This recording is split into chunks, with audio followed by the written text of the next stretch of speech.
Namaskaram, na peru Carol, I'm from France. నా పేరు Anvesh, I'm from India but I'm in France. So చాలా gap తీసుకున్నాం మళ్ళీ ఈ వీడియో చేయడానికి. సో ఎందుకంటే ఇండియా నుంచి ఫ్రాన్స్ వచ్చే ఈ జర్నీ ప్రాసెస్లో చాలా బిజీ అయిపోయాం. సో ఫైనల్గా ఫ్రాన్స్ రీచ్ అయ్యాం. సో ఈ ఎపిసోడ్లో మేము ఇండియా నుంచి ఫ్రాన్స్కి ఈ కరోనా సిచ్యువేషన్లో ఎలా వచ్చాం అనేది మీతో షేర్ చేసుకోబోతున్నాం. సో ఈ ఎపిసోడ్లో నేను తెలుగులోనే మాట్లాడబోతున్నాను, కెహాల్ ఫ్రెంచ్లో మాట్లాడుతుంది. So as usual sub titles అవైలబుల్లో ఉంటాయి. So let's start.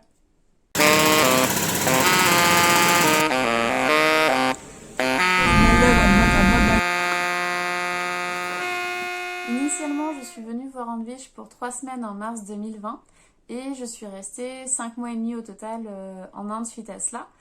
Le projet initial était que je vienne le voir en Inde et qu'il vienne s'installer en France à l'été 2020. Avec les conditions sanitaires, la quarantaine et tout ce que vous avez pu voir dans les autres vidéos, je suis donc restée bloquée en Inde, ce qui nous a permis de rassembler les documents nécessaires et de faire les démarches et au final arriver au fait que nous sommes maintenant tous les deux en France.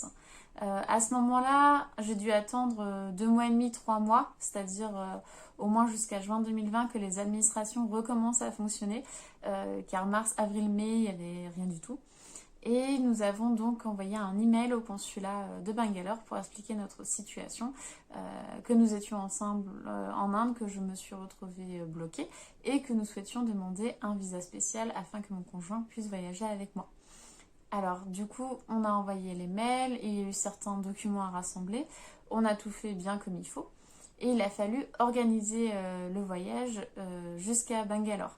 Sachant que juste avant de partir, normalement, on devait demander des e-pass. On devait essayer d'éviter la quarantaine sur Bangalore, c'est-à-dire qu'il fallait qu'on reste moins de 48 heures dans la ville. Donc on a réfléchi si on prenait le bus, l'avion, la voiture. Et au final, on a opté pour la voiture.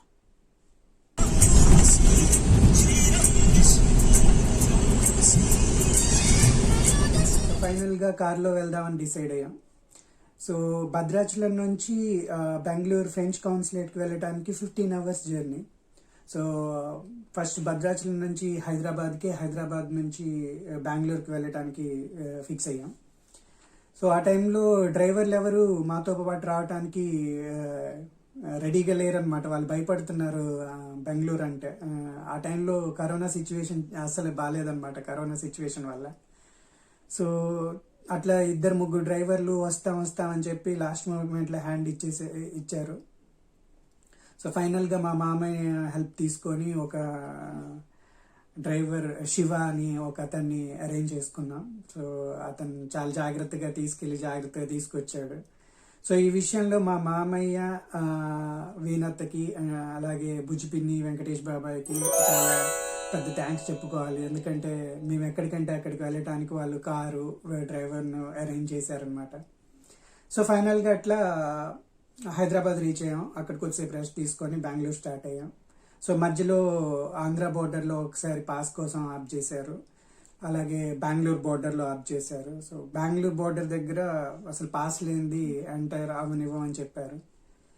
So ఆ టైంలో మా situation explain చేసామన్నమాట. ఇట్లా కౌన్సిలేట్లో మీటింగ్ ఉంది, సో మేము వెళ్ళాలి అనేసి వాళ్ళు పంపించిన మెయిల్ ఇదంతా చూపించాం. సో ఫైనల్గా వాళ్ళు అక్కడికక్కడే పాస్ రెడీ చేసి వెళ్ళమని పంపించారు. సో అట్లా ఫైనల్గా మధ్యాహ్నానికి బెంగళూరు చేరుకున్నాం అన్నమాట.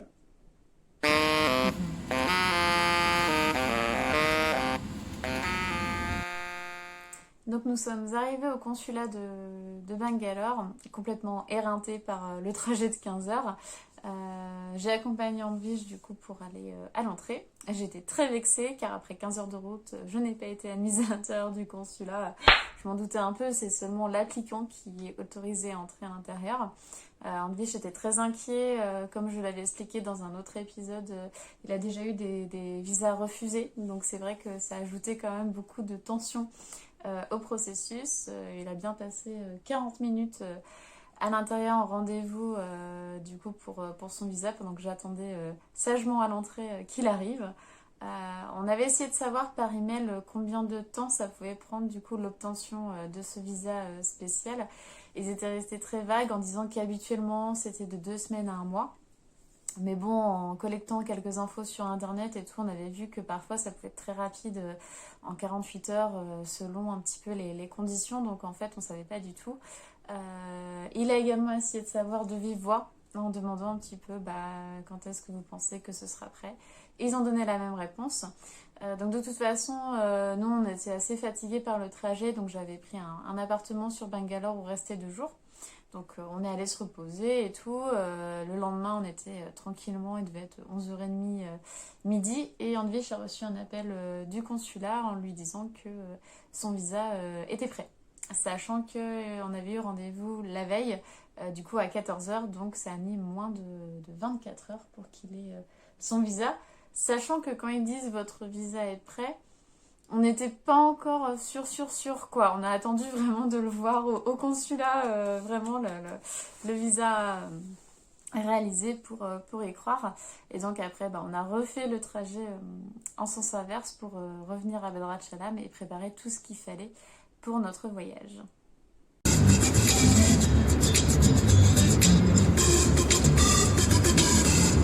సో వీసా కన్ఫర్మ్ అయిన తర్వాత సో ఆగస్ట్ 17కి ఫ్లైట్ బుక్ చేసుకున్నాం బెంగళూరు నుంచి.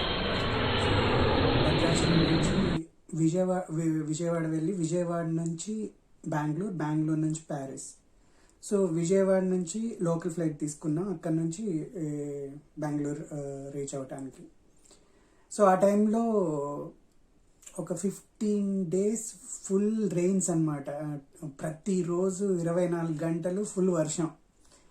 సో ఆ టైంలో మాకు కూడా ఈ డాక్యుమెంట్ ప్రిపేర్ చేసుకోవటం, అన్నీ ప్యాక్ చేసుకోవటం, ఇవన్నీ వాటితో బిజీ అయిపోయాం అనమాట. సో ఫైనల్గా మేము బయలుదేరే రోజు వచ్చింది. సో ఇంకా కొన్ని గంటల్లో బయలుదేరాలి అన్న టైంలో మాకు ఒక ఫోన్ కాల్ వచ్చింది. ఏంటంటే ఈ రెయిన్స్ వల్ల రోడ్లన్నీ బ్లాక్ అయిపోయాయి, సో వెళ్ళటం కష్టం అనేసి. సో ఒక్కసారి పెద్ద క్వశ్చన్ మార్క్, ఏం చేయాలో అర్థం కావట్లేదు. సో ఆ తర్వాత మా మామయ్యతో మాట్లాడి, తర్వాత శంకర్ అనే డ్రైవర్ అతనితో మాట్లాడి, సో ఫైనల్గా శంకర్ అనే ఆ డ్రైవర్ నాకు తెలిసిన ఒక రూట్ ఉంది, అట్లా తీసుకువెళ్తా, ఒకవేళ అది కూడా క్లోజ్ అయిపోతే ఏం చేయలేం, బట్ నేను ట్రై చేస్తా, అట్లా వెళ్దాం అనేసి కొంచెం ధైర్యం చెప్పాడు అనమాట. సో తొందరగా బయలుదేరిపోయాం. సో అన్నీ ప్యాక్ చేసుకొని అమ్మ వాళ్ళకి చెప్పేసి స్టార్ట్ అయ్యాం.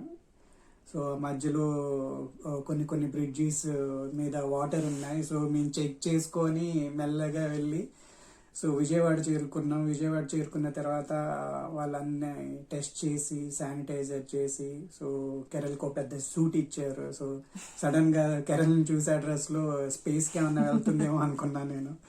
సో అక్కడి నుంచి బెంగళూరు రీచ్ అయ్యాం.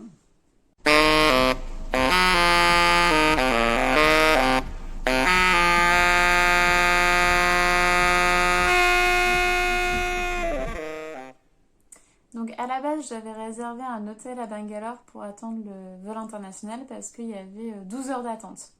J'avais pris mes précautions en mettant un petit peu de délai entre le vol local et le vol international au cas où le vol local aurait été annulé.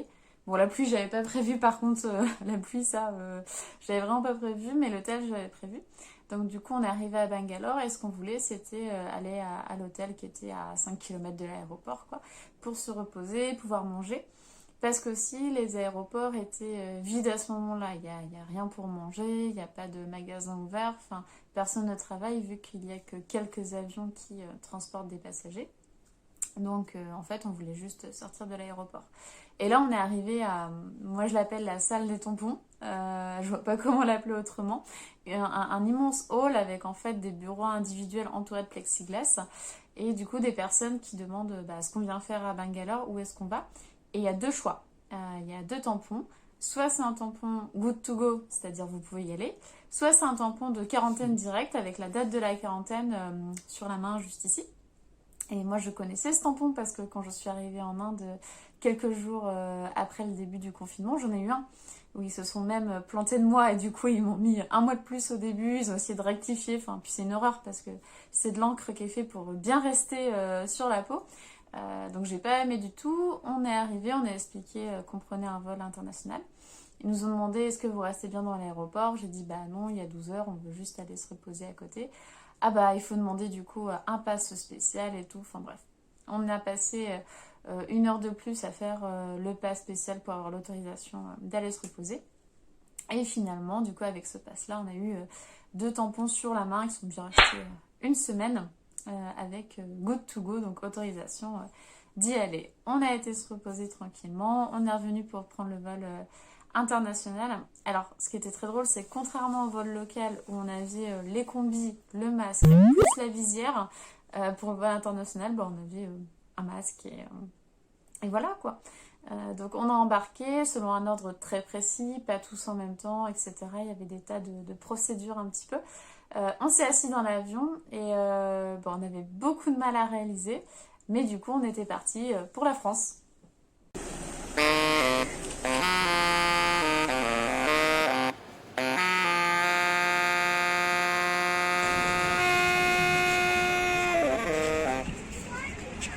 ఇప్పటికి ఇక్కడికి వచ్చి 1 month అవుతుంది. సో నెమ్మదిగా అన్నీ సెట్ చేసుకుంటున్నాం అనమాట. సో ఇంకా మేము మరిన్ని వీడియోస్తో మేము ముందుకు వస్తాం. Please subscribe our channel. మళ్ళీ కలుద్దాం.